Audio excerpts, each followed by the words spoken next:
आज के वीडियो में हम बात करने वाले हैं इम्पोर्टेंस ऑफ पब्लिक एडमिनिस्ट्रेशन की। तो इस हेडिंग में जो सब हेडिंग हम कवर करने वाले हैं वो है कि पब्लिक एडमिनिस्ट्रेशन का as a subject of study किस तरह से इसका इम्पोर्टेंस है और as an activity public administration किस तरह से इम्पोर्टेंट है। यानी पहले पॉइंट का ये मतलब है कि पब्लिक एडमिनिस्ट्रेशन सब्जेक्ट को स्टडी करने का क्या बेनिफिट है, और दूसरा ये है कि हम अपने चारों तरफ जो गवर्नमेंट की एक्टिविटीज देख रहे हैं वहां पब्लिक एडमिनिस्ट्रेशन का किस तरह से इंपॉर्टेंस है। तो चलिए फर्स्ट सब हेडिंग से बात स्टार्ट करते हैं। वुडरो विल्सन एक पॉलिटिकल थिंकर हैं जिनको फादर ऑफ पब्लिक एडमिनिस्ट्रेशन भी कहा जाता है। तो इनके स्टेटमेंट से ये हम समझने की कोशिश करते हैं कि क्यों एक सब्जेक्ट की तरह से पब्लिक एडमिनिस्ट्रेशन का इंपॉर्टेंस है। इनका कहना है कि देखिए, क्योंकि सोसाइटी में जो कॉम्प्लेक्सिटीज़ हैं वो बढ़ रही हैं और इस वजह से जो स्टेट है यानी कि कंट्री यानी कि गवर्नमेंट, ऐसे सिंपली आप अभी ऐसे समझ लें, वैसे तो डिफरेंस है इन तीनों टर्म्स में। तो वुडरो विल्सन कह रहे हैं कि जैसे जैसे सोसाइटी में कॉम्प्लेक्सिटीज़ बढ़ती जा रही हैं उसी हिसाब से जो स्टेट है उसके फंक्शंस भी बढ़ते जा रहे हैं, और साथ ही साथ जो डेमोक्रेटिक गवर्नमेंट्स हैं वर्ल्ड में उनके नंबर्स भी बढ़ रहे हैं। जहां कहीं भी डिक्टेटरशिप है वहां वो किस तरफ जा रहे हैं, डेमोक्रेसी की तरफ जा रहे हैं। तो इन सब बातों की वजह से वुडरो विल्सन को लगता है कि पब्लिक एडमिनिस्ट्रेशन को स्टडी करना इंपॉर्टेंट है। इसके साथ साथ विल्सन ये भी कहते हैं कि जो एडमिनिस्ट्रेटिव स्टडीज है इसका जो पर्पस है वो पर्पस ही है कि जो गवर्नमेंट है वो मैक्सिमम इफिशियंसी के साथ और मिनिमम पॉसिबल कॉस्ट के साथ अपना टारगेट अचीव कर सके। तो विल्सन की इन दो बातों से हमें ये पता चलता है कि क्यों पब्लिक एडमिनिस्ट्रेशन को एज ए सब्जेक्ट हमें इंपॉर्टेंस देना चाहिए। अब बात करते हैं आगे। पब्लिक एडमिनिस्ट्रेशन को एज ए सब्जेक्ट इंपॉर्टेंस देने के और भी कुछ रीजंस हैं। इनमें से सबसे इंपॉर्टेंट रीजन है प्रैक्टिकल कंसर्न। क्योंकि जो गवर्नमेंट है, गवर्नमेंट का मेन ऑब्जेक्टिव है कि पब्लिक को सर्विस प्रोवाइड करना इफेक्टिव तरीके से। तो इसके लिए जो लास्ट सेंचुरी रही है यानी 20th सेंचुरी, उसमें बहुत सारी ऐसी कमेटी, बहुत सारे ऐसे कमीशंस बनाए गए जिनका ये काम था कि वो स्टडी करके बताएं कि किस तरह से जो एडमिनिस्ट्रेटिव मशीनरी है इसको और इफेक्टिव तरीके से कैसे हम चला सकें। तो इसके कुछ एग्जाम्पल्स हम देख सकते हैं, जैसे कि ब्रिटेन में हेल्डेन कमेटी 1919 में बनी, प्रेसिडेंट्स कमेटी यूएस में बनी 1937 में, इंडिया में भी गोरवाला कमेटी और पॉल एच एप्पलबी कमेटी। तो ये सारी जो कमेटीज थी ये बनाई गई। इस बात से ये पता चल रहा है कि ये जो सब्जेक्ट है, ये public administration as a subject हम किस तरह से इसका इंपॉर्टेंस देख सकें। फिर लास्ट 4 डेकेड्स में भी बहुत सारे ऐसे कमेटी और कमीशंस बनाए गए जिनका यही फंक्शन था, जिनका यही काम था कि भाई वो ये बताएं कि किस तरह से न्यू पॉसिबिलिटीज़ गवर्नमेंट के फंक्शंस को इफेक्टिव तरीके से एग्जीक्यूट करने के लिए जो नई पॉसिबिलिटीज़ हैं वो कैसे हम खोज सकते हैं। तो इसमें कौन कौन सी कमेटीज़ बनी हैं देखिए ज़रा। फुलटन कमेटी 1968 में, और एडमिनिस्ट्रेटिव रिफॉर्म कमीशन ARC 1967 से 72, ऑसबोर्न और गैबलर का 1992 में जो रिपोर्ट था, UNDP 1997, world development report, world bank 2002। तो इस तरह से इन हमने आपको कुछ फैक्ट्स बताए जिससे ये पता चल रहा है कि as a subject public administration का रोल कितना ज़्यादा है। इसके अलावा जो डेवलपिंग कंट्रीज़ हैं, जो थर्ड वर्ल्ड कंट्रीज़ हैं, वहाँ कॉलोनाइजेशन के बाद जब उनको फ्रीडम मिली तो वहाँ का जो सोशियो इकोनॉमिक डेवलपमेंट था उसको इन कंट्रीज़ ने बहुत फास्ट किया। इस वजह से सारा का सारा जो कंट्री को आगे ले जाने का रिस्पॉन्सिबिलिटी था वो गवर्नमेंट के ऊपर था। और गवर्नमेंट इस काम को कैसे कर पाएगी, जब उसके पास बेटर पब्लिक एडमिनिस्ट्रेशन हो। तो यानी कि जो प्रोडक्टिविटी है वो तेजी से बढ़ानी है, क्योंकि सोशियो इकोनॉमिक डेवलपमेंट तेजी से हो रहा है। इसलिए डेवलपिंग कंट्रीज में पब्लिक एडमिनिस्ट्रेशन का जो इम्पोर्टेंस है वो और ज़्यादा हो जाता है। इसके साथ एक और एंगल से भी देखें कि कोई भी जो पर्सन है उसकी लाइफ के हर एक पार्ट में वो कहीं ना कहीं एसोसिएटेड है किससे, पब्लिक एडमिनिस्ट्रेशन से।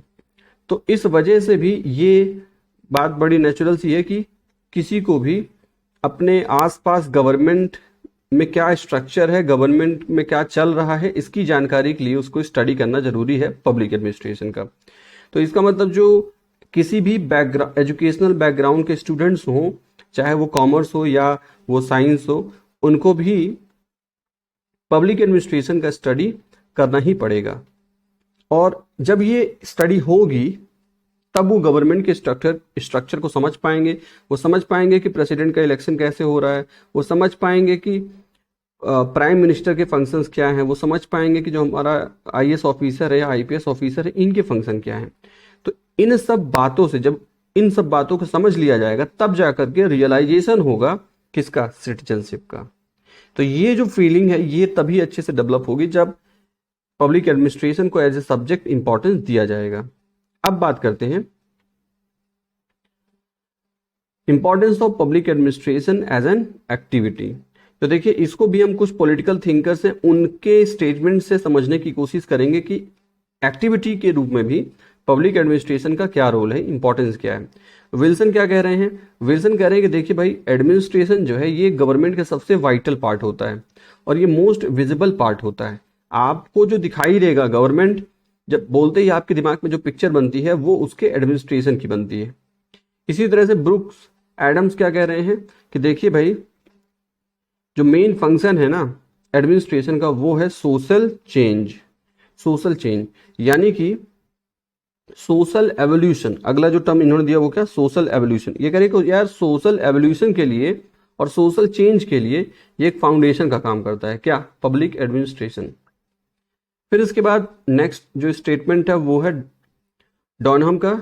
ये क्या कह रहे हैं, इन्होंने बड़ा स्पेसिफिक डेफिनेशन दिया है, इनके डेफिनेशन को ध्यान से देखिए। ये कह रहे हैं कि अगर सिविलाइजेशन फेल होता है, सिविलाइजेशन की जब बात की जा रही है तो इस फेल होने की बात की जा रही है, तो हम कह रहे हैं कि मान लीजिए कि अगर थर्ड वर्ल्ड वॉर हो गया, या मान लीजिए कि जो कंट्री के अंदर जो डिफरेंट रेसेस हैं, जो डिफरेंट सोसाइटीज हैं, उन्हीं के आपस में कुछ अगर स्ट्रगल हो गया तो इससे क्या होगा, इससे बहुत ज़्यादा लॉस होगा। इसी को हम कह रहे हैं कि सिविलाइजेशन फेल हो जाएगा। तो कह रहे हैं कि ये तभी होगा जब जो एडमिनिस्ट्रेशन है वो अपना काम ठीक से ना कर पाए, वो डिसॉल्व हो जाए। तो ये सीधा सीधा कह रहे हैं कि भाई जिस चीज़ की पॉसिबिलिटी है कि सिविलाइजेशन फेल हो सकता है वो तभी हो सकता है जबकि फेल क्या हो जाए, एडमिनिस्ट्रेशन फेल हो जाए। तो ये बिल्कुल अलग सी बात इन्होंने बोली। इससे पता चल रहा है कि कितना इंपॉर्टेंस है पब्लिक एडमिनिस्ट्रेशन का एज एन एक्टिविटी। फिर अब एप्पलबी क्या कह रहे हैं, इनकी बात समझते हैं। एप्पलबी का कहना है कि भाई जो एडमिनिस्ट्रेशन है ये गवर्नमेंट का एक तरह से फाउंडेशन है। कोई भी गवर्नमेंट बिना एडमिनिस्ट्रेशन के एग्जिस्ट नहीं कर सकती है। भाई अगर पार्लियामेंट में पॉलिसीज बन रही हैं, एक्ट बन रहे हैं, लॉज बन रहे हैं, लेकिन अगर उनका इम्प्लीमेंटेशन नहीं हो पा रहा है, जो कि पब्लिक एडमिनिस्ट्रेशन को करना है, अगर उसका इम्प्लीमेंटेशन नहीं हो पा रहा है, तो जितनी भी सारी चीजें बनी हैं, पॉलिसीज बनी हैं, ये सब क्या हो जाएगा, एक डिस्कशन क्लब की जैसा हो जाएगा। यानी कि हम पार्लियामेंट को किस तरह से देखेंगे, अगर इनकी जो नीतियां हैं उनका अगर एग्जीक्यूशन नहीं होता है तो ये मात्र एक डिस्कशन क्लब जैसा रह जाएगा। फिर इसके बाद अब देखते हैं कौन कौन से एस्पेक्ट्स हैं जिससे हम समझ सकते हैं कि पब्लिक एडमिनिस्ट्रेशन का रोल क्या है। तो वही बातें लगभग जो अभी हमने ऊपर बोली हैं, कुछ वैसी ही बातें यहाँ पे आएंगी। सबसे पहली बात, बेसिस ऑफ गवर्नमेंट। देखिए गवर्नमेंट कोई भी बिना लेजिस्लेचर के, बिना जुडिशियरी के कुछ टाइम तक एग्जिस्ट कर भी सकती है, लेकिन बिना पब्लिक एडमिनिस्ट्रेशन के कोई भी गवर्नमेंट एग्जिस्ट नहीं कर सकती है। ठीक, ये हो गई एक बात। फिर इसके बाद means of providing services. Public हमने सरकार किस लिए बनाया है, सरकार और जो पब्लिक है उसके बीच में कॉन्ट्रैक्ट हुआ। पब्लिक ने कहा कि हम तुम्हें टैक्स देंगे और तुम बदले में हमें क्या दोगे, लॉ एंड ऑर्डर दोगे, हमें सिक्योरिटी दोगे। तो कहने का मतलब है हमने अपनी सेवा करने के लिए सरकार को बनाया है। ठीक, तो अब ये तभी काम अच्छे से हो पाएगा जब क्या हो, ये हमको सेवा देना चाहती है गवर्नमेंट, लेकिन किस मीडियम के थ्रू देगी? तो मीडियम क्या है? पब्लिक एडमिनिस्ट्रेशन है। तो नीग्रो कहते हैं, नीग्रो की बात सुन लेते हैं जरा। ये कह रहे हैं कि देखिए ये रियल फोकल पॉइंट है, जो एडमिनिस्ट्रेशन है ये रियल फोकल पॉइंट है, क्योंकि गवर्नमेंट को क्या मेन टास्क है? उनका मेन टास्क है फंडामेंटल सर्विस प्रोवाइड करना, और फंडामेंटल सर्विस प्रोवाइड करने का रियल फोकल पॉइंट सबसे की जो है वो क्या है? वो है एडमिनिस्ट्रेशन। इसके बाद नेक्स्ट है मीन्स ऑफ इम्प्लीमेंटिंग पॉलिसीज। तो जैसे हमने ऊपर अभी बात की कि भाई पार्लियामेंट के अंदर जो पॉलिसीज बन रही हैं, बनाना तो आसान काम है, लेकिन उनको जब एग्जीक्यूशन में लाते हैं तो ये मेन डिफिकल्ट टास्क होता है। और ये काम कौन कर रहा है? ये काम कर रहा है पब्लिक एडमिनिस्ट्रेशन। यानी कि जो वर्ड्स हैं, वर्ड्स को एक्शन में कन्वर्ट करना, ये एक डिफिकल्ट टास्क है। उसको रियलिटी में कन्वर्ट करना डिफिकल्ट टास्क है, और यही टास्क कौन पूरा कर रहा है? Public administration. फिर इसके बाद नेक्स्ट पॉइंट है गवर्नमेंट फोर्स इन सोसाइटी।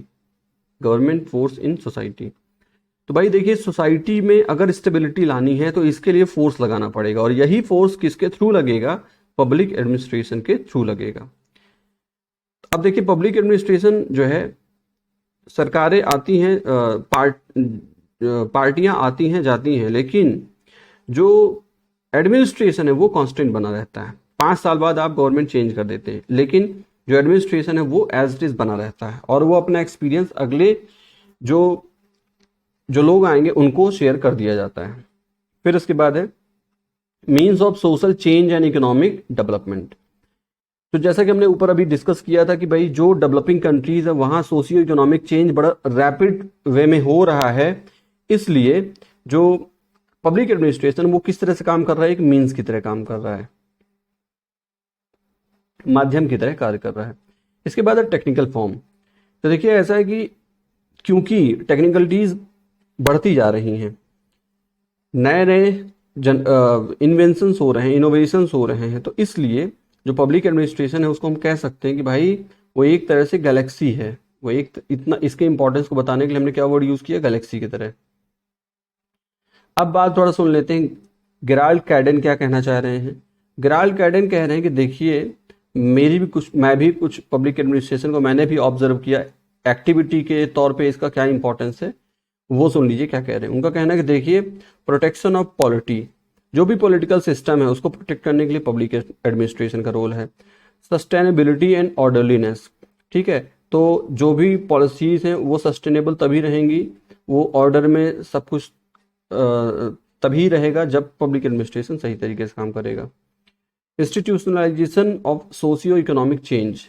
अब देखिए, इस बात को समझिए जरा कि अगर कुछ सोशल चेंज हमें लाना है, सोसाइटी में कुछ डिफेक्ट्स हैं उनको हमको दूर करना है, सपोज अनटचेबिलिटी हमें हटानी है, सपोज हमें कास्ट सिस्टम को रिमूव करना है, तो इसके लिए हमें क्या करना पड़ेगा? एक बॉडी बनानी पड़ेगी, बॉडी में कुछ लोग रखने पड़ेंगे, इन लोगों के पास कुछ पावर्स देनी होगी। तो जब हम इस तरह से सोसाइटी को चेंज करने के लिए कुछ कर रहे हैं तो हम इसको क्या बोलते हैं? हमने क्या कर दिया? इंस्टीट्यूशनलाइजेशन कर दिया। किसके लिए किया? सोशियो इकोनॉमिक चेंज के लिए किया। इसी तरह से नेक्स्ट है management of commercial services, ensuring growth and economic development, protection of weaker section of society. तो ये सब बातें कौन बता रहे हैं? ये बता रहे हैं गेराल्ड कैडेन। आप भी इसको ऑब्जर्व कर सकते हैं। इसके बाद पब्लिक ओपिनियन भी बनता है एडमिनिस्ट्रेटर किस तरीके से जो गवर्नमेंट की पॉलिसीज हैं उनको एग्जीक्यूट करते हैं, तो उनके एग्जीक्यूशन का फर्क सीधे पब्लिक के ओपिनियन में पड़ता है, और पब्लिक पॉलिसीज को वो इन्फ्लुएंस भी करते हैं। पार्लियामेंट के अंदर जो पॉलिसीज बन रही हैं उसमें बहुत टेक्निकलिटीज होती हैं, उनको समझना जो लीडर्स हैं उनके लिए कभी कभी मुश्किल रहता है। तो इसमें भी किसका रोल, कौन इन्फ्लुएंस करते हैं? जो एडमिनिस्ट्रेटर होते हैं, जो सेक्रेटरी लेवल पे एडमिनिस्ट्रेटर होते हैं, वो इन्फ्लुएंस करते हैं पब्लिक पॉलिसीज को भी। तो इस तरह से हम समझ सकते हैं कि किस तरह से इंपॉर्टेंट है पब्लिक एडमिनिस्ट्रेशन। अब हम रीजंस देख लेते हैं, क्या रीजंस हैं कि पब्लिक एडमिनिस्ट्रेशन इतना इंपॉर्टेंट होता जा रहा है। तो देखिए, सबसे पहली बात, emergence of welfare and democratic state. देखिए, समझिए बात को, स्टेट यानी कि देश।